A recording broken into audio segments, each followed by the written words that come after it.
Bat fans. This is Batman. And Robin, the Boy Wonder. And me too, Batmite. Welcoming you to the new adventures of Batman. Watch us wage our never-ending battle of good versus evil. Ride with us as we chase the greatest array of villains the world has ever seen, proving that crime does not pay. Get set for thrills and action. Join me, Batman. And me, Robin the Boy Wonder. And Batgirl.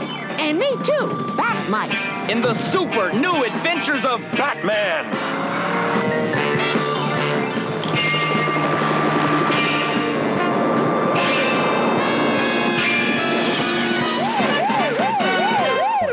Welcome back, citizens, to an all-new episode of the Batcave Podcast. It's your old Bat chum, John S. Drew here speaking, and here we go. We're going to continue on with our look here at the Filmation 1977 series, and joining me is my partner in these crazy escapades. He's not Batmite, but he is the host of the Comic Book Central podcast, Mr. Joe Stuber. Hey, Joe. Hey, I only wanted to help. Yes, exactly. How you doing, old chum? I'm doing well. I'm doing well. This is we're actually I do pull back the curtains a lot of times. Joe and I are doing this in a block, and these are two very good episodes, very interesting. There's certain parts of it that I really love, and then there are parts that are a little on the weaker side. I'm not as enthused about the next two as I was about the last one we did with the Moon Man. I don't know why, but I was over the moon for the Moon Man. You were over the moon. I guess I was a little less so. I hope it didn't come across that I was like that I didn't like the episode. I really like that character. I just kind of wish they had done more with them. But look, there's always good stuff in these episodes. Yes. That we talk about too. Hey, one thing I did want to mention, and again, pulling back the curtain, talking a little bit behind the scenes. You and I talked about the DVD set. Right. For this Filmation series, and we talked about that. And I had mentioned that I'd ordered the original DVD release via Amazon, and it had that documentary, that 19 minute documentary, The Dark Knight Revisited, a retrospective featurette. Just so everybody out there knows, don't order from Amazon. They may not even be showing. They had like two versions that they were showing. Right. One had the documentary, one didn't. They're both the same thing. I ordered it and got it, and it was the same set I had. Oh. So I like two, I had to ship it back. And I'm like, I already got this. But the cool thing is, as I was shipping it back in the before times, we could go to Half Price Books. I was walking around Half Price Books and checked it out. And I was walking by and found the one with the original DVD release with that retrospective featurette on it. And I think it was, I don't know, it was like $4.99 or something like that, or $9. I forget what it was, but snagged it. I think I sent you a picture of it. Yes. I was like, found it.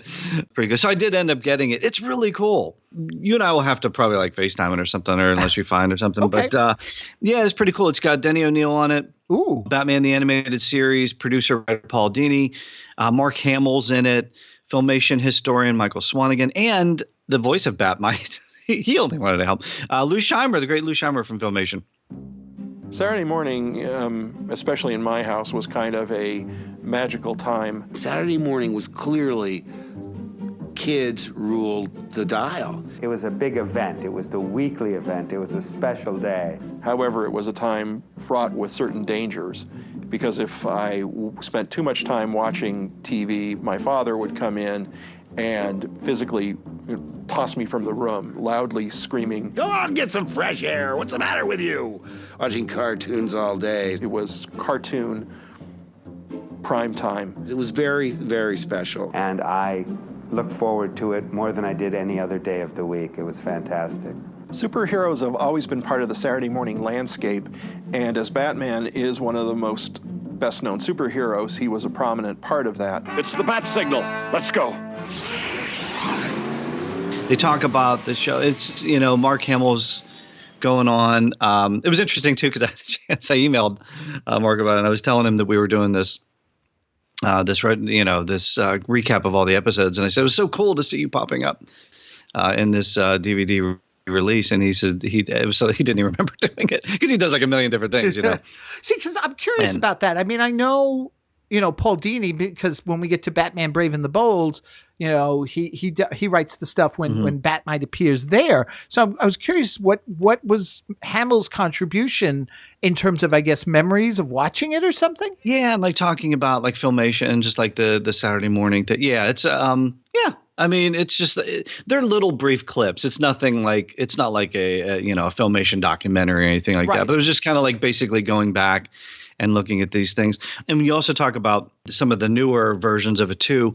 We want to make mention too that, and fans probably know this too, but there's a 1998 episode of the new Batman Adventures. We're talking about the new Adventures of Batman, but the new Batman Adventures in 98. They talk about in the audio commentary. The Legends of the Dark Knight episode, October 10th, 1998. They kind of do a Filmation homage to it. They do the reverse color schemes and, some of the mistakes that Filmation, the things that we talk about. Right.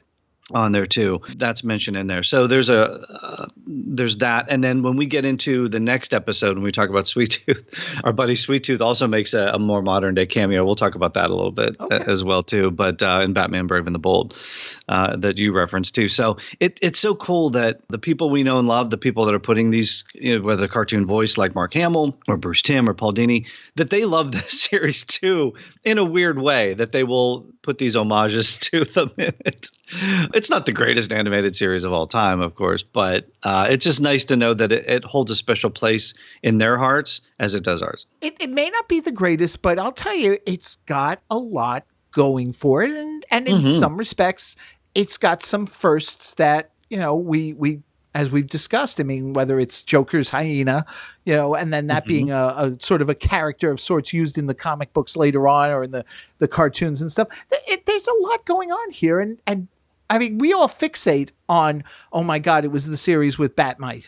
And so far, and including this episode, Batmite isn't that much of a nuisance. In fact, actually, if I'm not mistaken, I just got to quickly look here. Is it this one or is it the next one? That I agree with you. Robin's more annoying.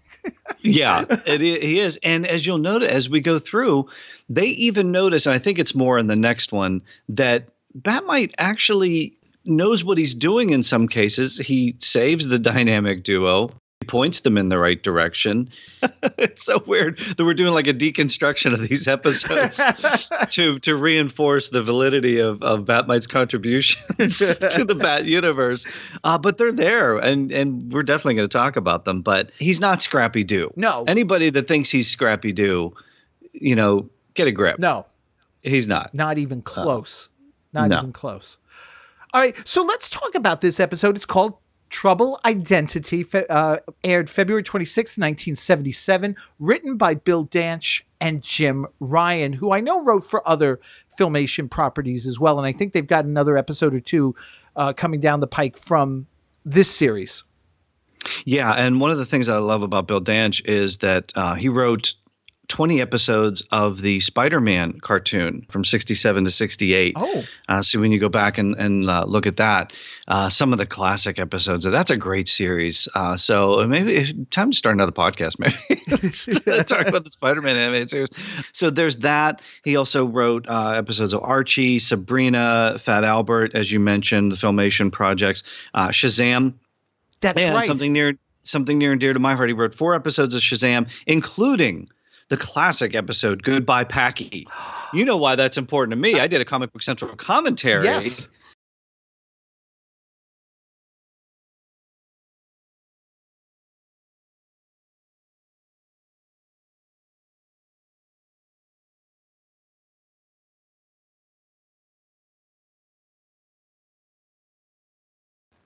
Yeah, pretty high. Pretty high, yep. And he's taking on the premiere of Catwoman, or at least this version of Catwoman in the 77 series.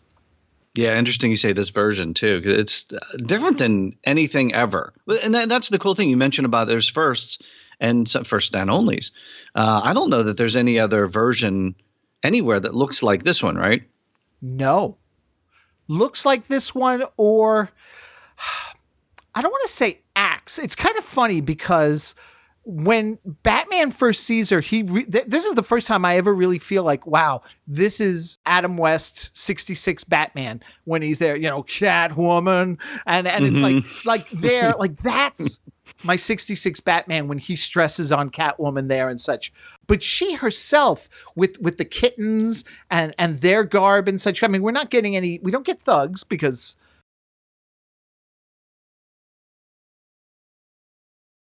dressed in I don't know, what would you call them? Hot pants? Yeah, it's definitely of the era. This is definitely 77. Yes. And their ponytails sticking out of their head masks and such. But I'm surprised they didn't, because this Filmation, you get the cat on it was like almost like an orangish kind of look to it, and you got the cat on the front. But I'm really surprised because there's certain specific things to the comic book of that era. I'm surprised they didn't go with the purple dress, the green cape, the boots. Because that was what Catwoman looked like in 1977 in the comics. Right. Very distinctive in all not only the comic books, but all the marketing materials. Anything that came out of DC Comics had that look to it. I'm guessing maybe just because this was easier to draw and like sort of repeat that stock footage all the time than to have the cape and the dress, because that stuff kind of has to flow. And look, we love Filmation, and we love the fact that they kept animation here in the U.S. for as long as they did, because everything was being farmed out overseas. They were way ahead of the curve on that. But because of that, they had to, cut budgets. They had to, go minimalist. So maybe because of that, with the outfit was just easier to animate or something. That's my only guess. I would say that's a fair guess. Here's the thing. I would actually say when you look at her, especially with the hair and the way it's designed and stuff, that Lee Merriweather in the 70s could have played her. Oh, absolutely. Yeah, I would gravitate more toward her version of Catwoman for this. Even in that movie, there didn't seem to be a ton of chemistry between Bruce Wayne and Selina in that, as much as there was with the Julie Newmar version. Right. Because that was off the charts. Oh yeah. Up until modern day, that was still off the charts when those two got together at comic book conventions. So I thought that dynamic, and that is evident here in this episode, Trouble Identity, is that chemistry isn't there between those two characters. Yeah. But it's a much different version than the previous Filmation version of Catwoman. Oh yeah. And much better voice. I'll keep saying that. Much better voice in this one, you think? Yes. Yeah. Oh, yeah. Okay. Well, we talked about Melendy Britt. She's, pulling double duty on this one. You can't tell it's the same actress. At least I can't. If I didn't know better, I wouldn't say, oh, it's the same person doing the voice of Batgirl. I wouldn't have said that. And knowing it, I have to give her a lot of credit, because basically the storyline here is Catwoman imitates, she impersonates Batgirl. And, there's this scene where the two of them are together. I mean, she's as Barbara Gordon and Catwoman is dressed up as Batgirl. And what she does is she affects Batgirl's voice, but she doesn't make it so obvious that she's just doing Batgirl. Batgirl? Yes, Batgirl is through fighting crime. This converter shall make me rich. Do you hear? It's almost forced. I really loved the way she did that, because I'm like going, it would have been just so easy to just be like, I'm Batgirl, and run off.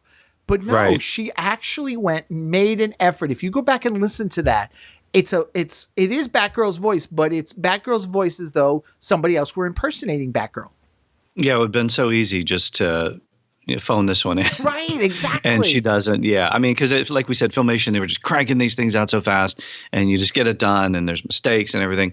But she's really doing a performance, multiple performances here. I love that aspect of it. My only drawback is I just didn't like that there wasn't as much chemistry between the two characters of Batman and Catwoman. But I guess you've only got a limited amount of time in this one. Yeah. They really had a chance to flesh that out in the series. So right. Well, Melendy is amazing in this. Well, until you get to the Batman the Animated Series, you don't have a Catwoman she's just another run of the mill bad guy. I mean, there's aspects of her that are cool, just like all the others. But in the end, she's just as, you could put Joker in and you could have changed up the gimmicks. You could have, put in Penguin and you could have changed up the gimmicks. But, once we get to animated series, then we get that tension again. We get the whole thing between them and working things out and all that stuff. But Catwoman in this and the 68 cartoon is just a criminal. Yeah, and maybe it's because it's a Saturday morning thing and it's a Filmation thing and you can't throw punches and you can't have guns. And so maybe you can't have chemistry between characters like that. Although they definitely do it with Batmite and Batgirl. Yes, yeah. That didn't seem to be any issue there of, with him with the, little hearts and shapes of hearts around him and, longing for her and stuff like that. So, gee, you're pretty. Batmite? I could just... But all I wanted to do was help. Yeah, if they can do it with Batmite, I don't know why they couldn't do that. Anyway, we might be going down a weird rabbit hole there. I've got to give this episode credit too. 7 minutes in with just Bruce, Dick, and Barbara before we start thinking about making changes to Batman, Robin, and Batgirl. 7 minutes in as they go out and visit Professor Norquist, and it's this whole thing with... Before you lies the greatest boon to ecology, the Norquist Inert Matter Converter. Wow, Professor. How does it work? Watch. The trash or any inert matter is fed into the disintegrator, then it is fed into the converter. And presto! Why, it looks like silk. It is silk. The finest quality. Which is what Catwoman steals.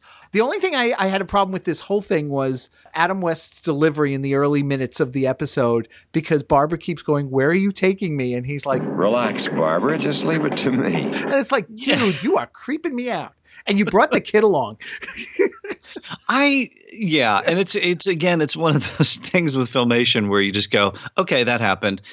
You just kind of move forward, because if you start to question it too much, it's like, why are they going there? Why those three? And even in the next episode, we'll talk about too, is like, why are these three being called in all the time? Well, it's because those are the only characters they have. You really could, anyway. It just doesn't seem. It just seems strange that they're there, but you kind of like, okay, sure, they would go to this weird mansion in the middle of the night, and I don't know, there's a creepy lurch kind of guy that answers the door, and then all of a sudden, there's this scientist with the Mr. Fusion Back to the Future gimmick, where you shove trash in something. I don't know. Sure, it all makes sense. Well, I think that's the wackiest thing about this series, is that there's so many goofball things that happen.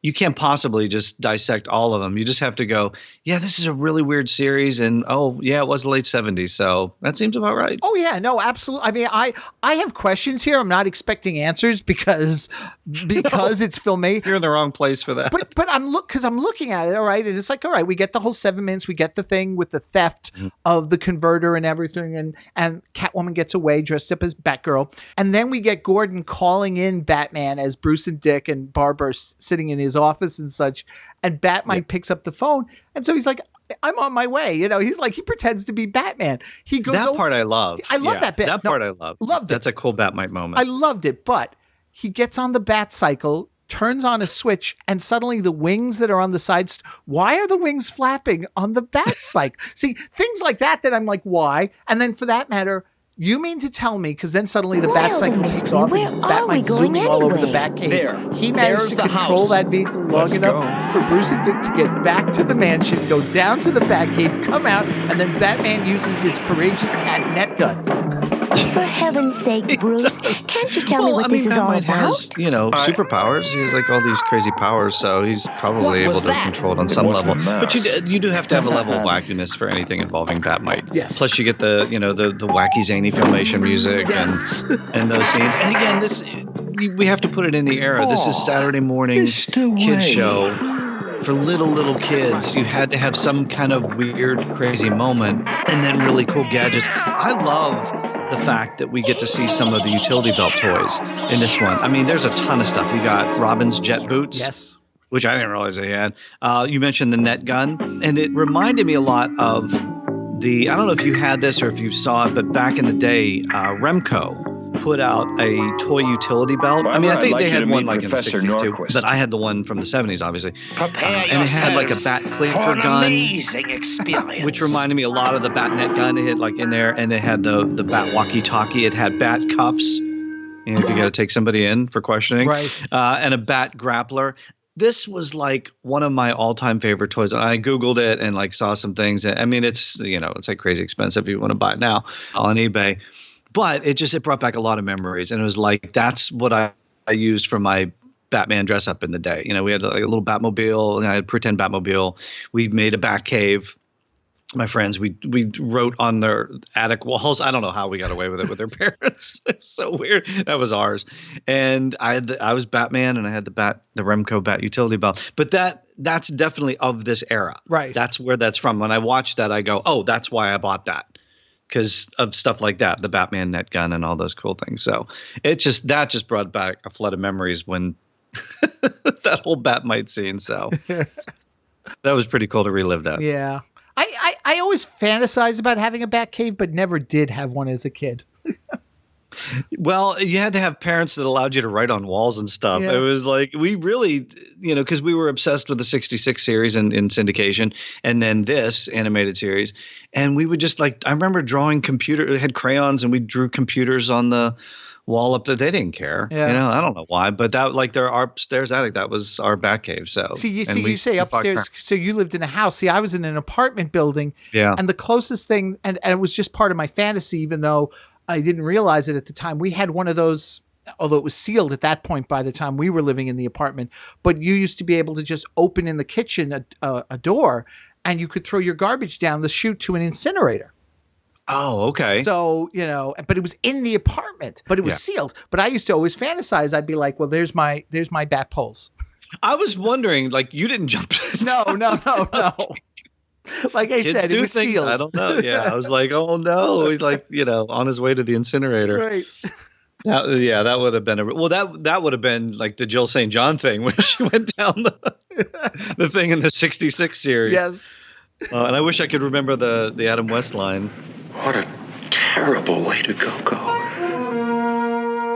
Classic line. Yes, we did not want Little John, back in the day. What a way to go down the garbage incinerator. Thank goodness. Thank goodness you came to your senses, my friend. That would have been the eulogy he loved Batman. What a way to go. Oh, we just went to a dark place there. Yeah, I know. Speaking of the 60s series and the movie, we were mentioning the movie before, I love they use the exact same logic to determine that Batgirl was impersonated by Catwoman. Okay, here comes the readout. The answer to our question. To be is not to be. That is the answer. Of course. I don't see Batman. Of course you see. Think, Robin. What would happen if you took the B out of Batgirl? See what I mean? C? Of course. The letter C. Catwoman. She was impersonating Batgirl to throw us off the trail. Quick, to the Batmobile. Because what do you do when you replace the B with a C? That's the great logic that comes into here, because they always made these incredible leaps, and it was always Robin, Burt Ward would do that. And again, it's just one of those things where you go, yeah, that probably makes sense. Mm-hmm. What was it? It called to mind their screen test too from the pilot when there was a 222 Glover Lane. Yes. And they do that whole thing. It was just weird because we lost Lyle Wagner recently. Yeah. And it was kind of going back through, and I was watching their screen test, and it was that scene where they were trying to determine, check the clues. And you're like, how did you get from here to there? What a leap in logic. And those leaps in logic play out in this animated series often. Yeah. And definitely one here. Yeah, of course you replace it. And it's like, yeah, of course it would be Catwoman. Yeah. How do we not see it? I've got a feeling that for this episode, the two writers probably had the 66 series in mind, because there are just little touches of the 66 show. There's a bit there where, God, you could just see Neil Hamilton saying the same line. Well, it's all too baffling to me. There's only one person in the world who could figure out a mess like this. Batman. That's right. And again, you just buy it. It's like, okay, that makes complete sense. Yeah, exactly. That makes perfect sense. Yeah, I put that under. It's weird. I put I always do the good, the bad, and the ugly when we go these. When we talk about those things, the good. Melendy Britt, we mentioned, and then obviously the utility belt toys. And I had the back computer answer in the riddle under the bad. But I look back and it's like, it's kind of kitschy or whatever. And we get the reverse bad emblems. I put that under the bad because it's just they're running through these things so fast. So you definitely get that. But one really cool thing that we have is we see the cat cave. Yes. So not only we have the Batcave, but Catwoman has a cat cave, and she's got a lot of stuff in the cat cave. She does. She does. She's got her cat cave, and she's got. Now, I actually at first I was kind of like, really, and then I went, oh, what the heck? I accepted in the Batman movie, the first animated one, The Return of the Caped Crusaders, the reverse Joker mobile. So why can't I accept this? The cat missile with moving claws. Now, to use my catnetic force field to capture the Batcopter.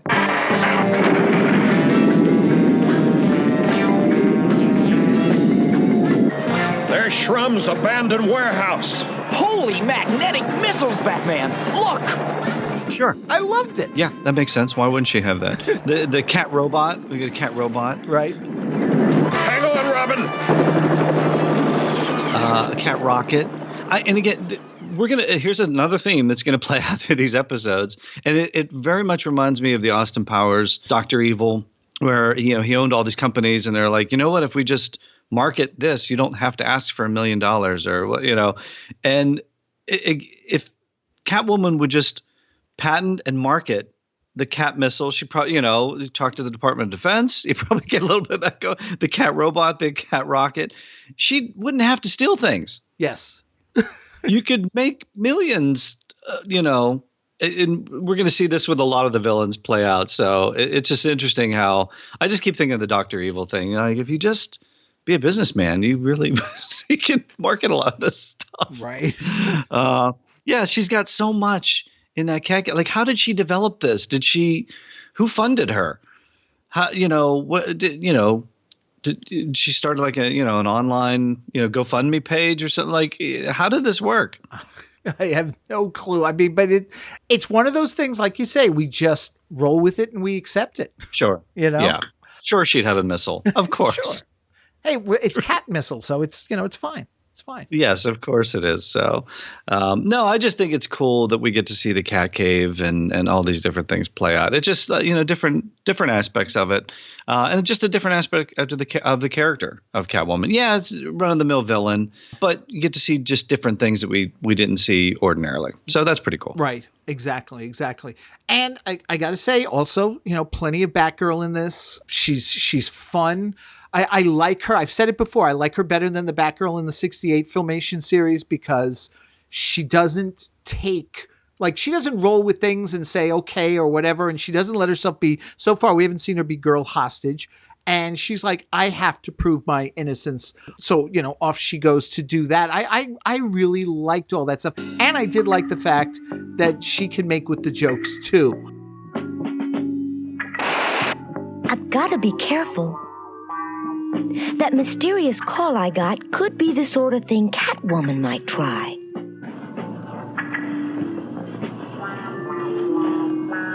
If I don't clear my name, the police will be after me. Oh! No use, Batgirl. You can't avoid capture.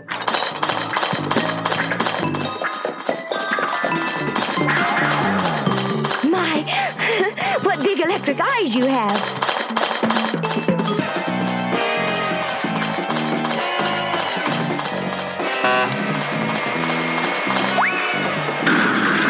Drop in again sometime. Yeah, exactly. She can keep up with the rest. Yeah, it's not just a damsel in distress kind of thing. And often she's coming to the aid of the dynamic duo. Yes. I just didn't like the fact that Gordon was really quick to convict her. Well, yeah. Obviously it's anyway. I guess you had to have that side of it because then it's like, oh no, how somebody had to go, oh no, Batgirl did this, how bad, how awful that is. And I guess because we're limited in characters in this animated series, I guess it had to be Gordon, but give me a break. Like, I think she's proven herself at this point. Didn't he say at one point she went batty? The puns. Oh, the puns. We love it. So, but no, it all works out in the end. And we do get a really cool Batgirl moment. He says, gee, you're pretty. The understatement of the year. Oh, while she's on the tightrope? Yeah. Yes. It's just so goofy. But again, it's Batmite light on this one. But he does have his moments in it, you know, the moment in the Batcave. But there's just some cool things. It's not, he's fine in this one. Yeah. It's cool. It's not the greatest episode. It's not the worst episode. It's just kind of like a down the middle episode for me. Right. That's the way I feel about it too. I mean, it's not a bad premiere for Catwoman in terms of introducing this version of the character and the way she looks and all that. I did think though too, the ending, it was weird because they basically spell out the whole moral of the episode before we even get to the Bat message as they're pontificating at the very end. That machine has been nothing but trouble. I'm glad it's destroyed. No, Professor. It wasn't the machine that did wrong. It was Catwoman. Well, I guess we owe you an apology, Batgirl, but it looked so bad for you. Not nearly as bad as it's going to be for Catwoman. She's not the first to try to get rich by stealing someone else's accomplishments. Well, she'll have plenty of time to think things over. In that case, I'll never get into trouble. I never think anything over. And now, these messages. Star Wars. You and your children loved it. Now, the Earthlings at Kenner have asked my associate and me to present the Star Wars collection. Truly remarkable toys and games for your children. What are you so excited about now? My goodness, the Star Wars TIE Fighter and X-Wing fighter. Now your children can relive our great space battles or collect our wonderful Star Wars companions with Kenner's Star Wars action figures. R2, it's a little you. Kenner's new radio-controlled R2-D2 anyone can command. The Star Wars land speeder that moves like it's floating. And here's Kenner's Death Star space station, 4 floors of action. A trash compactor, too. Listen, R2. That's the Star Wars electronic laser battle, a game of speed, reflex, and reaction. These and other toys and games in Kenner's Star Wars collection are sold separately. Batteries are not included. May the Force be with you and your children.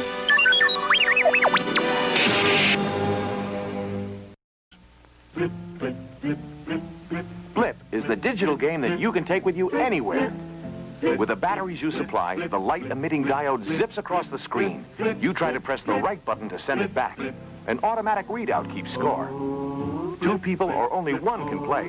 When you play with Blip, you get carried away. And so does Blip. Blip, the digital game from Tomy. Bat message.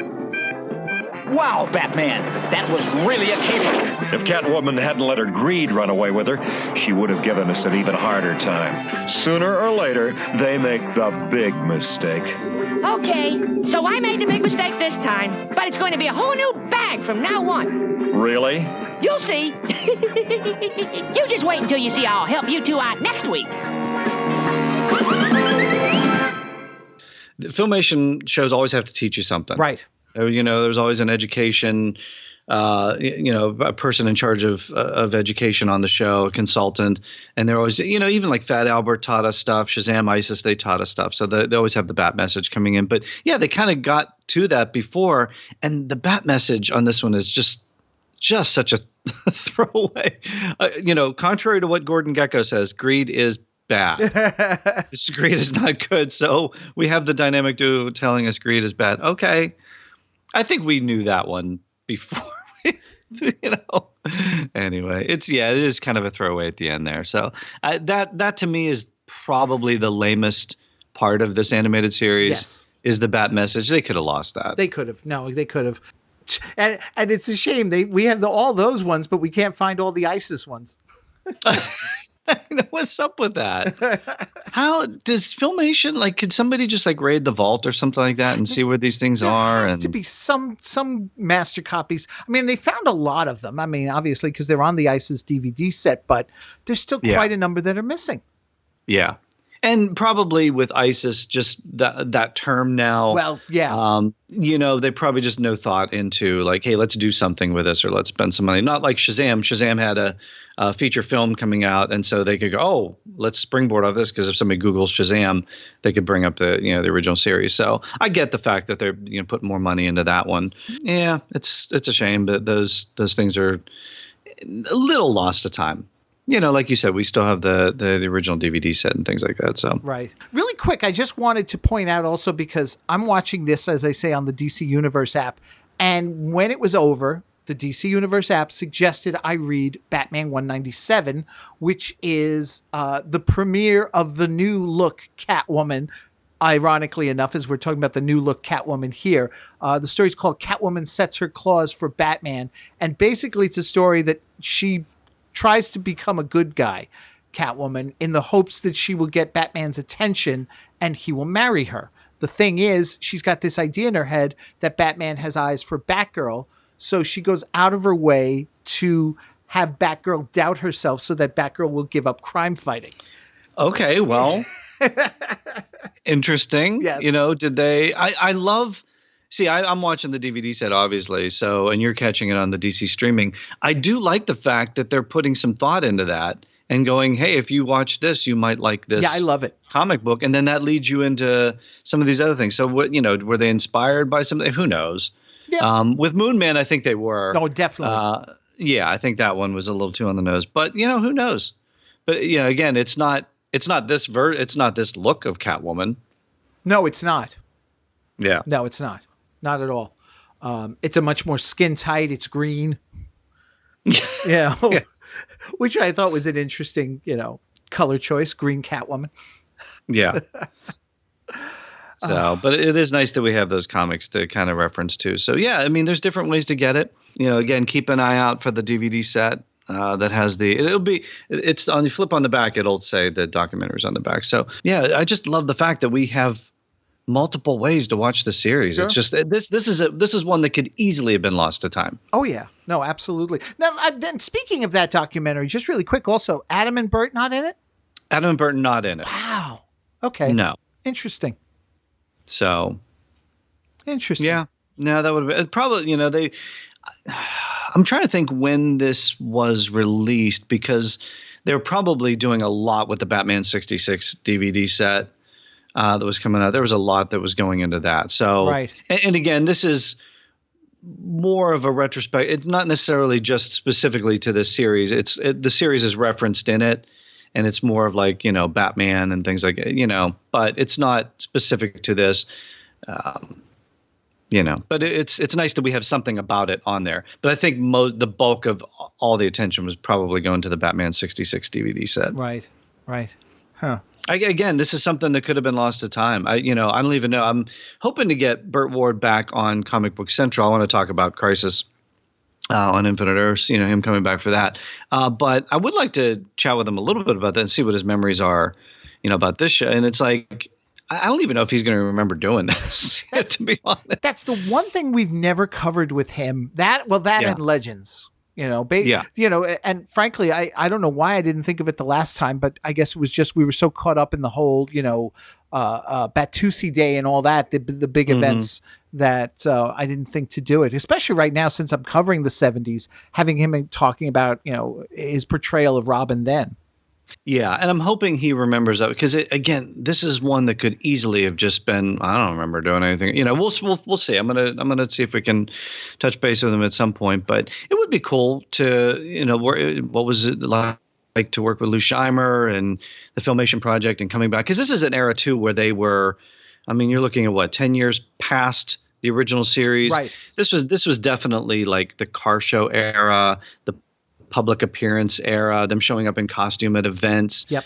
They were doing a lot of those different things. So, will he remember it because they were doing, what was it? The Legends of the Superheroes I talked about that on Comic Book Central, the live action, the roast with Ed McMahon, the two coming back, Adam's cow being all weird. In that.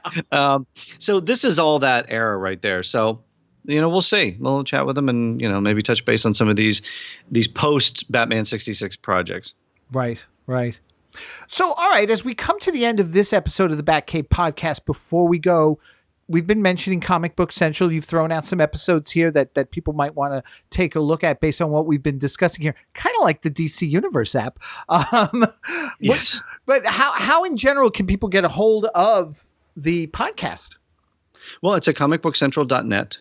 That is the online hub of Comic Book Central. There, each and every episode is in the archive there. Also, Spreaker.com, Spreaker.com, the page there. You can check it out. Had some really cool episodes recently. Yes. Went back into the Arrowverse.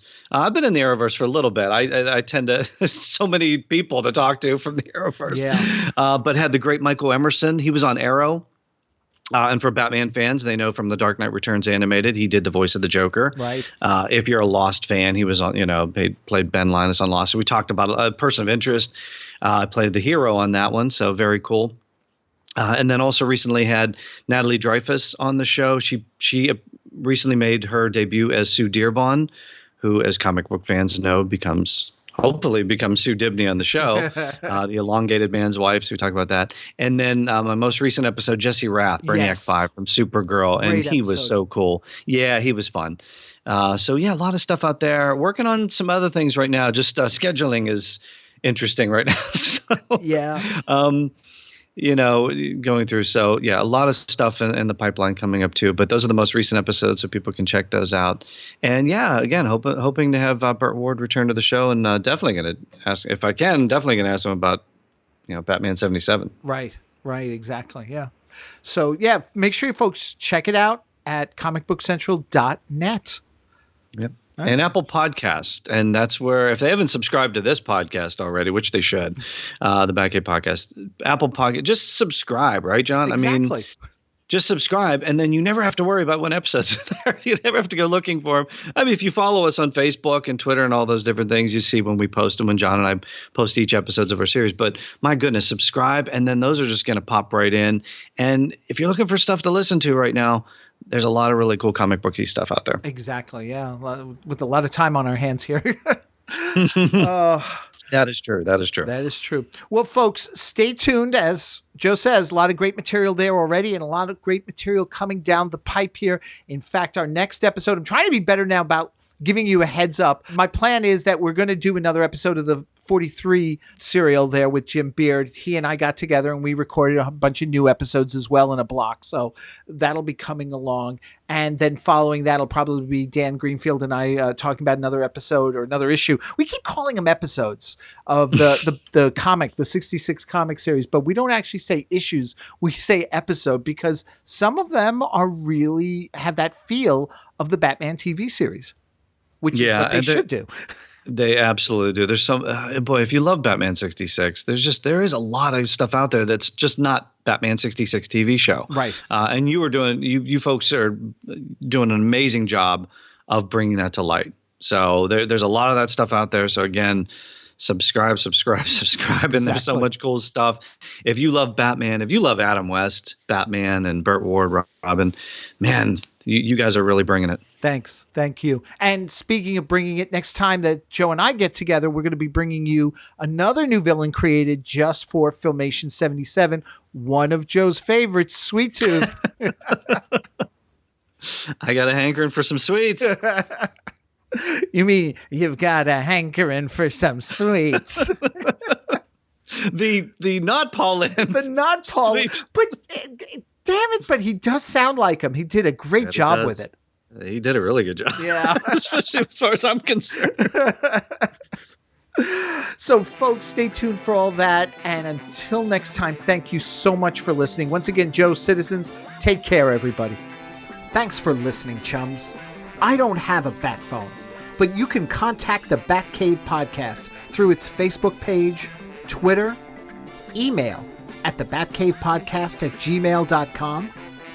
Subscribe to the podcast via Libsyn.com. That's LIBSYN.com. Or through iTunes. The Batcave Podcast is part of a series of pop culture podcasts from the Chronic Rift Network. Find them at chronicrift.com. So until next time, citizens, same bat time, same Batcave Podcast.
When I was a kid, the closest you could get me to a fish was the aquarium. Now, thanks to McDonald's, I'm the expert. You see, most fish is not government inspected, but all McDonald's fish is U.S. government inspected grade A. And it's all prime white filet. No fish cakes, not ground up, not mixed with other fish. It's a filet of fish. The best-selling fish sandwich in America. Tell them your nickname, Henry. They call me Jaws. Quality you can taste. My baloney has a first name. It's O-S-C-A-R. My baloney has a second name. It's M-A-Y-E-R. Oh, I love to eat it every day. And if you ask me why, I'll say, 'cause Oscar Mayer has a way with B-O-L-O-G-N-A.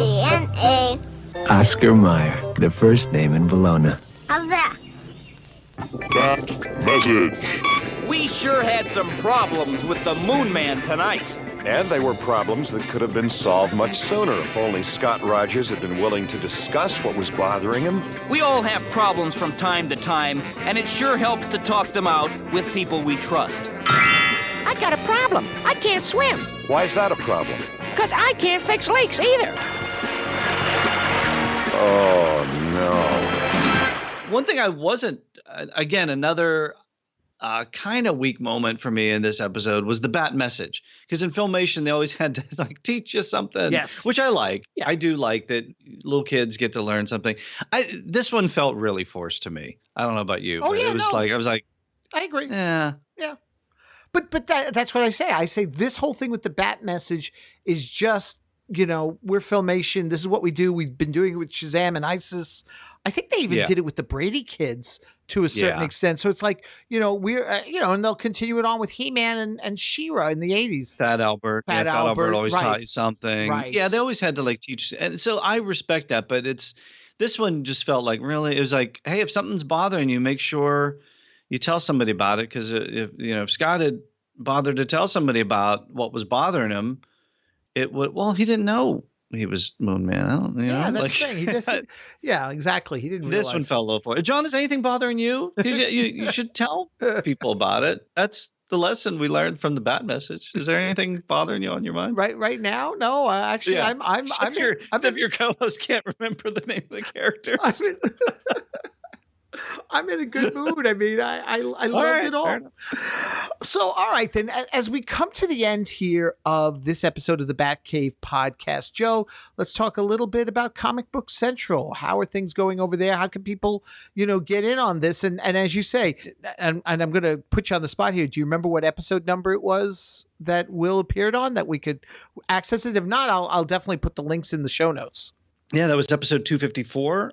Louise Williams was my guest on that episode. She played Jaina on Super Friends, so it seemed natural fit to get the authors of the Super Friends companion on there. So Will Rogers and Billy Ray Bates were also on there as well, so you can check out a lot of Super Friends goodness. Comicbookcentral.net is the website. The archive is on there as well, so you can just go back through the episodes. The easiest way, though, is Apple Podcasts. With your podcasts, many podcasts as well. The best way to do is subscribe. That way you get every episode that comes in. Spreaker.com. It's got its page there, so you can check them out there. A lot of good stuff coming up. I haven't locked in any recorded. As we record this episode, I'm setting up a bunch of episodes to record. So I'm looking at some Flash-themed episodes coming up. Ooh. The Flash TV show. I haven't done a little bit. I used to do a couple of Februaries in a row. I used to do Flashback, Flash Forward February, and had a whole month of guests on from the Flash TV series, the new one. So we're looking at some of that. I've got a lot of good stuff coming up as well, too. So one big guest that I'm working on, haven't locked it in completely yet, but stay tuned for that. If you follow me on social media, if you follow Comic Book Central on social media, Comic Book Central, Facebook.com/Comic Book Central Network, and Twitter @ComicBookCTRL. You will definitely find out when I announce that. And I'm also going to be going to Wizard World Cleveland coming up here. So probably depending on when this episode airs, I will have been there already or about to go. And so some of the guests there I like to interview in depth ahead of the show. So I'm reaching out to Tyler Hoechlin, who played Superman, Jesse Rath, who plays Brainy on the show. So we're looking at some of those, just working out schedule-wise. So if you happen to be going to Wizard World Cleveland, you're going to be hopefully hearing some in-depth interviews on Comic Book Central with some of these guests as well. Plus whatever I can run around and record at the show. Usually I get a bunch of really cool creator interviews while I'm at these things. So you can check that out as well. Very cool. Brady's one of my favorite characters on Supergirl. He's changed so much too. Yes. Like, especially this season, like there's so many, like you could tell they started really writing toward that character because there's so many things going on there. So yeah, it's been a fun ride on that show. It's a pretty cool arc. Yes, absolutely. Well, looking forward to that. Looking forward to having you back here again as we talk next time, as you mentioned, Catwoman in our next episode. Yeah. Oh, I'm looking forward to that one. Yeah. Too in a new costume. In a new costume with a better voice. Yeah. With a lovely and talented Melendy Britt. Yes. She does a lot, all the female voices on there. So yeah, she does a fantastic job. She does. She does. The episode's called Trouble Identity. And once again, we're dealing with like some sort of energy of sorts. Catwoman steals a device that turns garbage into fabric, and Batgirl gets the blame. Ooh. Yeah. Well, I can't wait for this one. I know. This is going to be fun. I'm enjoying this. I like I said, when I initially did it, I was like, maybe I'm going too far, but I'm like, it's Adam and Bert. We should talk it. Or maybe it just deserves one episode, just going over the whole thing. But there's a lot to mine here and a lot to talk about, and I'm looking forward to sharing it with our audience and with you, Joe. Yeah, this is fun. And like I said, this was kind of like my Batman back in the day. This was the one on Saturday morning, that whole CBS lineup. I mean, you go into like Google CBS Saturday morning lineup 70s, and you just see everything they had: Shazam, ISIS, Batman, Tarzan. What was it, like Arc 2 and I think Space Academy was at CBS, and they're just like that whole lineup. I just remember like, and Scheimer talks about this in that book that I referenced earlier. He talks about the fact that they basically had the entire CBS Saturday morning lineup. Yes. At one point, and then at one point they were trying to move it over to ABC, like they were trying to do deals with ABC, and it just like was this Filmation takeover on Saturday morning. So this was like right there. And the other cool thing is they were trying to do live action with Adam and Bert on these. They were trying to do like some intros and tags and different. It just didn't work out. We didn't get another live action. We got that in the Legends of the Superheroes. Yes. Which I've talked about extensively on Comic Book Central. Yeah, but it just that whole block of Filmation on Saturday morning, I love it. So I kind of like going back and looking at those old ads and going, yeah, that was like 3.5 hours of my Saturday right there. That's what I did, man. Yeah, exactly. That was me too. Enjoying reliving it. Yeah, I'm enjoying reliving it. Yeah, look at me now, 40 years later, talking about it on a podcast. We haven't grown at all as individuals, have we? No, I guess not. Pretty much the same thing. Although 7-year-old me is all excited and going, you could do that in the future? I love it. I want a gyro too. Yes, that too. So, folks, thanks once again for listening. Make sure you're checking out all the great stuff we're doing here, continuing our looks at the Batman 66 comic book, the 1943 serial, the Electra Woman and Dyna Girl series, Monster Squad, our Some Days You Can't Get Rid of a Bomb series, and of course, Joe and I will be back real soon with episode 3 of the New Adventures of Batman from Filmation 1977. Until then, citizens, thank you so much for listening. Once again, Joe, everyone, take care. Far out.